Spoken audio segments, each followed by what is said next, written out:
Parade of Power.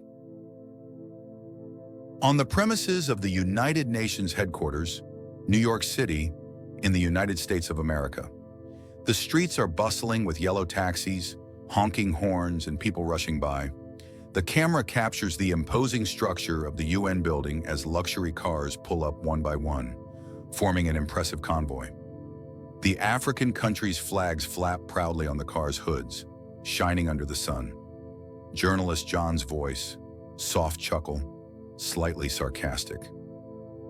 Welcome to the annual African Leaders Parade of Power, where wealth knows no boundaries, even as our countries struggle to make ends meet. John, a journalist in his 40s, stands across the street, a notebook in hand, wearing a modest suit with a camera slung over his shoulder. His eyes follow the convoy, filled with mixed emotions.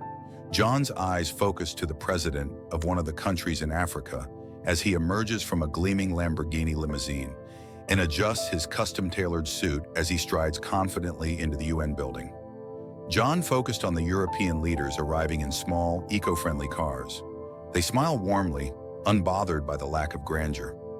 The German Chancellor, Angela, in her 50s, comes with the prime ministers of Sweden and Denmark, sharing a humble Mercedes-Benz. John's voice, sighing, and here we have the European delegation, arriving in carpool fashion, the ultimate humility challenge. Who can arrive with the least fanfare? Angela watches the African convoy pass. Her eyebrow arches, but she quickly regains composure and enters the building. We all are now in UN lobby. The lobby buzzes with energy as leaders from around the world gather. The African leaders exchange hearty laughter and boast about their grand accommodations. The president of Ghana in West Africa boasts, "Wow, brother," referring to my Nigerian counterpart. "My suite has a view of the Empire State Building. It's glorious." "What about yours?" The Nigerian president replies to him arrogantly. "Mine?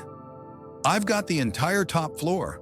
Private chef, spa, everything. We deserve nothing less, don't we?" John in the corner observes and shakes his head. John approaches the Kenyan leader, President Otieno in his 50s, and asked, "Your Excellency, do you think it's appropriate to arrive with such grandeur when so many of our people back home are struggling?"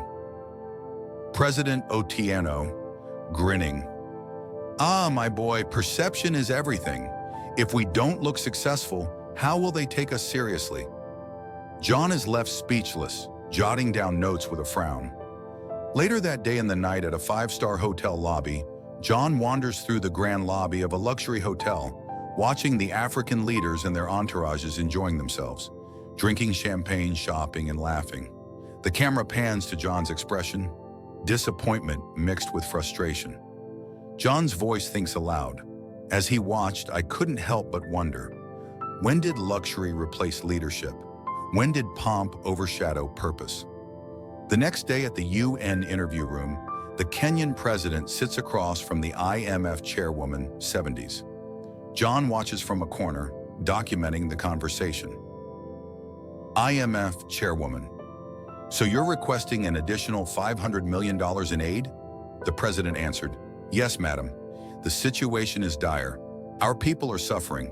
The chairwoman glances at the convoy of luxury cars outside the window. John captures the moment, shaking his head in disbelief. Later that night in John's modest hotel room, John sits in his small, dimly lit room. He paces, frustration boiling over. He picks up his phone and dials his wife, Mary, 30s, us back in Nigeria. Mary's voice answers, "You sound troubled. What's wrong?" John replies, "It's like watching a masquerade, my love. They're here asking for help, but they're showing off like kings. It's painful, but I still want to believe in them." Mary sighs. "The truth is, they're all we have, John. But you must find a way to make them see reason." John sits on his bed, pondering. At the UN headquarters the next day, John sets up a makeshift filming spot, capturing footage of the contrasting lifestyles of African and European leaders.